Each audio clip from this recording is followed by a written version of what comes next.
భక్తి అంటే నీకు ఇష్టం వచ్చినప్పుడు, నీకు నచ్చినప్పుడు చేసేది భక్తిగా, నీకు అన్నీ అనుకూలంగా ఉంటున్నప్పుడు చేసేది భక్తిగా.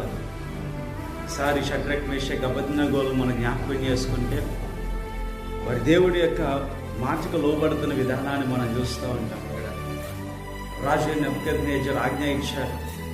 ఆ మాటకి రాజు ఇచ్చిన ఆజ్ఞను వారు మీరినప్పుడు వారిని ఏడెంతల అగ్నిలోకి అక్కడ వారిని పంపినట్టుగా లేఖనాల్లో మనం చూస్తూ ఉంటాం. దినాన్ని మనం జ్ఞాపకం చేసుకోవాలి. శాసనం వచ్చినప్పుడు ఒక భక్తి, శాసనం లేనప్పుడు ఒక భక్తి వాళ్ళ జీవుల. అక్కడ రాజుతో చెప్తూ ఉంటున్నారు, అయ్యా దీని గురించి వివరణ నీకు ఇవ్వాల్సిన అవసరత మాకు లేదు.